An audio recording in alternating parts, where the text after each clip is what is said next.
का भजन नहीं करने का जो फल है वही राक्षसों को मिलेगा। अब श्री हनुमान जी गए तो पहले तो फल खाए। अब राक्षस तो स्वभाव से आलसी, एक राक्षस ने देखो देखो बंदर, हनुमान दूसरा काम किया, तरु तोरे लागा, अब वृक्ष उखाड़ने शुरू की।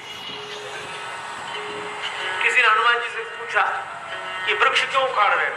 बोले जब यहाँ कोई फलाहार करता ही नहीं है तो वृक्ष लगे रहने की आवश्यकता क्या है? जब किसी को सत्संग करके जीवन का लाभ प्राप्त करना ही नहीं है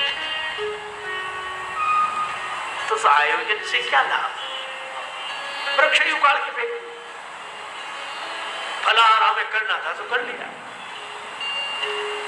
पर अब जब वृक्ष ही उखड़ने लगे, श्री हनुमान जी की ओर राक्षसों ने देखा कि फल गायब हो जाएं तब तो कह दें कि इतने ही फल लगे थे, अब वृक्षों की संख्या अगर कम हो जाए तब क्या जवाब देंगे रावण? अब राक्षस आए, श्री हनुमान जी से बोले क्या कर रहे हो? हनुमान जी बोले तुम्हारी प्रतीक्षा। आओ। और कितना बढ़िया संकेत है, उखाड़ कर राक्षसों पर मारा। कछु मारेसी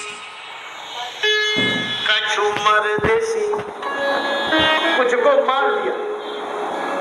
अब जरा देखना, सत्संग का फल है ज्ञान। तो हनुमान जी ने ज्ञान तो ग्रहण कर लिया, फल खा लिया, पर जिस वृक्ष में वह फल लगा था उस वृक्ष से राक्षसों को मार दिया। तो मानो सत्संग का वृक्ष और ज्ञान का फल संत प्राप्त कर लेते हैं और सत्संग का वृक्ष जो हाथ में आता है उसी से विकारों को नष्ट कर देते हैं। कछु मादेसी, कुछ को मार दिया, क्योंकि हनुमान जी ने गदा का प्रयोग नहीं किया।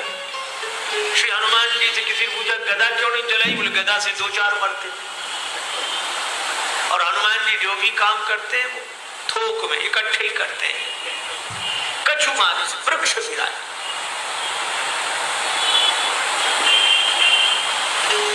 और कछु मरदेसी, एक राक्षस को इस हाथ में पकड़ा, एक को इसमें, और बड़ा विशाल रूप बजरंगबली ने बना लिया, ऐसे रगड़ने लगे। कछु मरदेसी।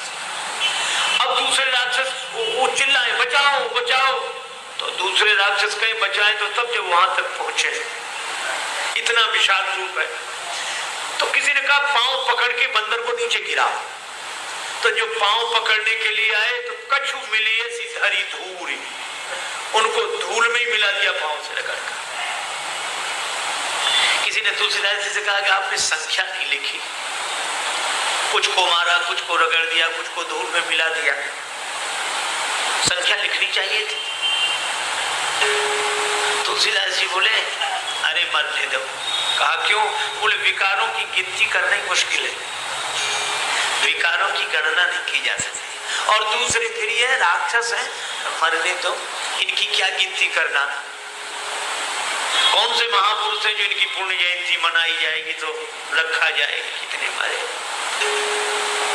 गनई को पार निशाचर जाती, मन में कितनी बुराइयां आ सकती हैं, इनकी गणना नहीं की जा सकती। देख अमित आपन परिवार, ये विकारों का परिवार अमित है। कुछ बच गए, उन्होंने रावण को खबर दी। एक संत कह रहे थे कि जब कोई हाँफता हुआ और डरता हुआ जाएगा तो स्वाभाविक है कि उसकी श्वास तेजी से चलेगी, और जिसकी श्वास तेजी से चलेगी वो कोई बहुत बड़ा वाक्य नहीं बोल सकता, रुक रुक कर बोलेगा। तो ये रावण के पास जो राक्षस गए वे 2 अक्षर से बड़ा शब्द ही नहीं बोल पा रहे। नाथ 2 अक्षर, नाथ एक आवा कपि भारी, मानो नाथ कहकर फिर नाथ एक एक आवा कपि भारी, और थोड़ा ठहराव आया श्वास में तो बोले सो अशोक, अब 3 अक्षर का शब्द, अशोक वाटिका पुजारी। रावण ने कहा चिंता मत करो, अक्षय कुमार को भेजता हूं। पठे उते ही अक्षय कुमारा, पठे उते ही अक्षय कुमारा, चला संग ले सुभट अपारा।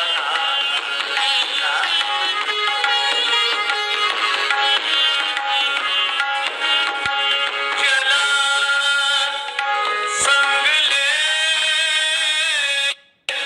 सुभट अपारा,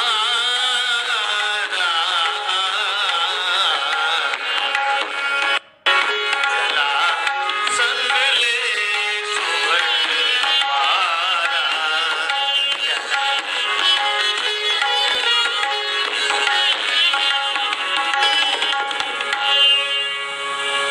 अक्षय कुमार आया संग में सुभट लेकर।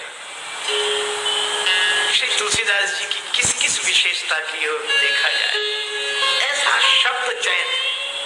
पहले कौन थे अशोक वाटिका में रहे, तहां बहु भट्ट थे। और अक्षय कुमार आया तो चला संगले सुभट। और बाद में वर्णन आता है कि अक्षय कुमार का जब हनुमान जी के द्वारा वध हो गया तो मेघनाद आया, और मेघनाद के संग कौन था? भट्ट नहीं, सुभट नहीं, रहे महाभट्टता के संगा। भट्ट सुभट महाभट्ट। लेकिन हनुमान जी ने सबको भटाभट कर दिया, एक नहीं बचा। भट्ट सुभट महाभट्ट। और जितना बड़ा योद्धा उतनी आसानी से मारे। गए गए कपि मरते ही निज अंगा। महाभट्ट को ऐसे पकड़ा, लगड़ा इतने में सांप। अतुलित बलधाम, अतुलित बलधाम, हेम शैलाभ देहं, तनुज बन कृशाणु,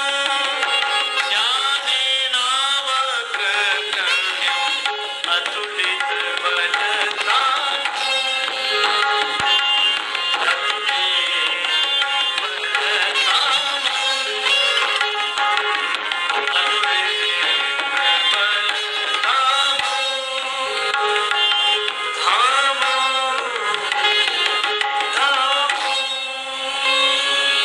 हनुमान जी अतुलित बल के भंडार हैं, बलवान हैं, परम बलवान हैं, लेकिन उद्दंड नहीं है।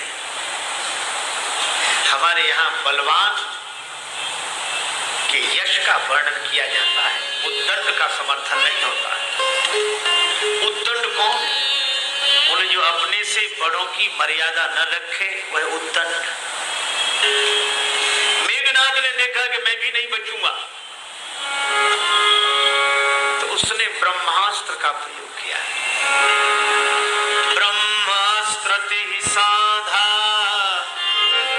कपि मन कीन विचार।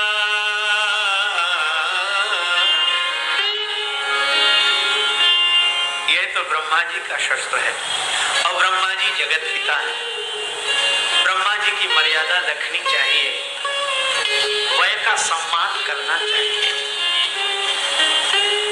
महाराज मनु ने कहा अभिवादनशीलस्य नित्यं वृद्धोऽपि सेविनः चत्वारि तस्य वर्धन्ति आयुर्विद्या यशो बलम। जो प्राणी अभिवादनशील होकर अपने से बड़ों की मर्यादा रखता है, उनकी पद वंदना करता है, उसके जीवन में 4 चीजें बढ़ती हैं, आयु, विद्या, यश और बल। वय का सम्मान करना चाहिए। एक वृद्ध अत्यंत उदास थे, अकेले थे। किसी ने पूछा अकेले पड़ गए हैं, आपके पास कोई नहीं बैठता, कोई नहीं आता, तो आपका मन शिकायत से भरा होगा? वो बोले नहीं। क्यों? बड़ी सुंदर बात कही। कहा कि पीरी में दोस्तों की बदगुमानी का क्या गिला। बुढ़ापे में अपनों ने अगर साथ छोड़ दिया, दूरी बना ली, तो शिकायत क्या? यह तो होना ही था। क्यों? पीरी में दोस्तों की बदगुमानी का क्या गिला, दूर रहते हैं सभी गिरती हुई दीवार से। गिरती हुई दीवार से तो सभी दूर रहते हैं,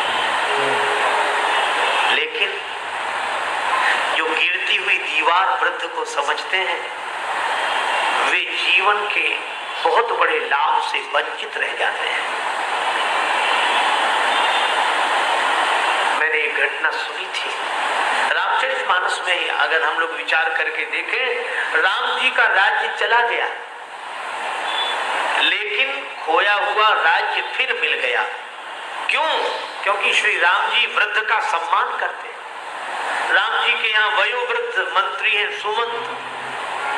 सुमंत जी राम जी के पास आए तो राम जी क्या करते हैं? राम सुमंत ही आवत देखा, राम सुमंत ही आवत देखा,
आदर की पिता कि मैं तो उनमें और आप में कोई फर्क नहीं देखता।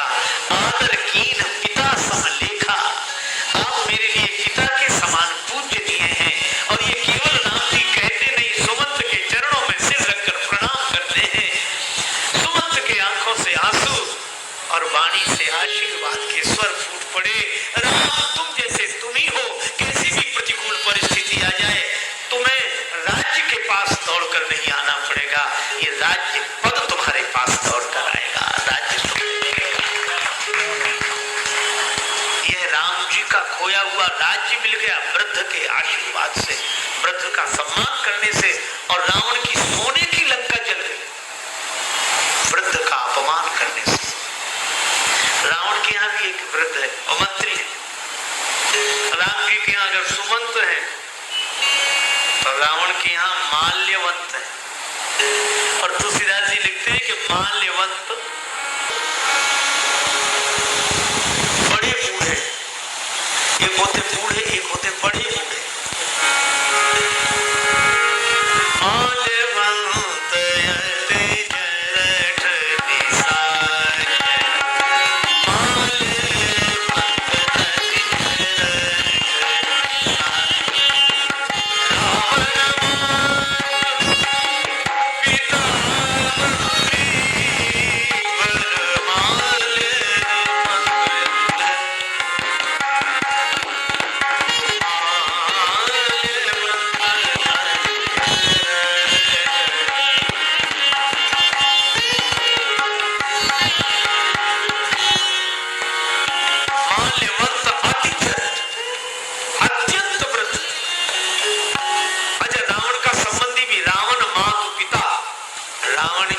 माता का पिता नाना और श्रेष्ठ मंत्री,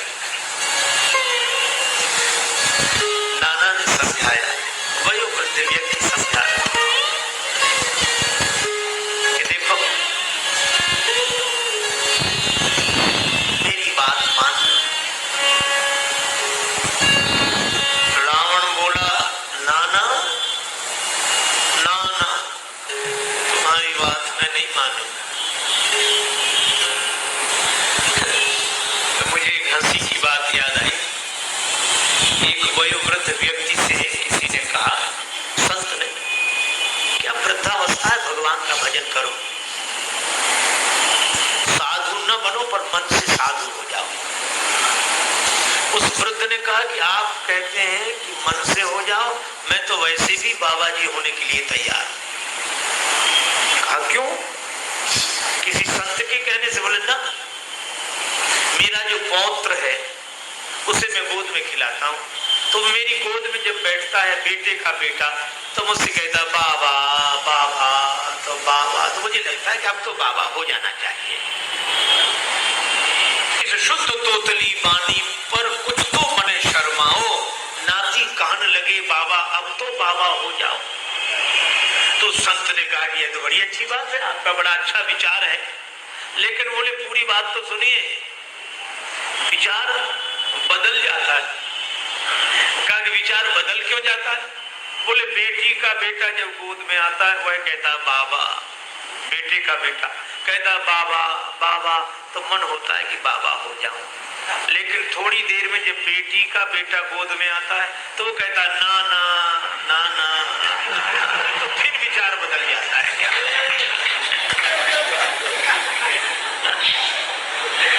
रावण का भी नाना समझा कि मान गया, पर रावण केवल नाना करता तब भी बात समझ में आती।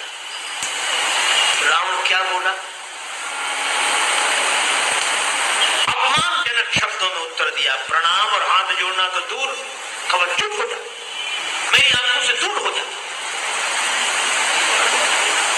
माल्यवंत ने कहा कि वृद्ध का यही, वृद्ध के साथ यही व्यवहार तुम्हारा? रावण बोला लिहाज ही तो कर रहा हूं बुढ़ापे का, नहीं तो क्या करते? बोला बूढ़ भयऊ न तू मरते हूं तो ही, वो तो तू बूढ़ा हो गया, नहीं जान से मार डाले। अब जन रिस उपजावसी मोही, वृद्ध का अपमान हुआ। माल्यवंत कह गए बहोरी, माल्यवंत तो घर चला गया, लेकिन सोने की लंका भी आग में जलने से बची नहीं। मुझे लगता है मैंने सुना था किसी गांव में आग लगी, सभी भाग गए और दो जलने के लिए मजबूर थे, एक अंधा एक लंगड़ा। अंधा भाग तो सकता था, उसे आग दिखती नहीं थी, लंगड़े को आग दिखती थी, वह भाग नहीं सकता था। लंगड़े ने अंधे से कहा कि तुम हमें अपने कंधे पर बिठा लो, आंख हमारी पांव तुम्हारे, दोनों आग से बच जाएंगे। अंधे ने लंगड़े को कंधे पर बिठा लिया, दोनों बच गए। यह कहानी बड़ा सार्थक संदेश देती है। आज भी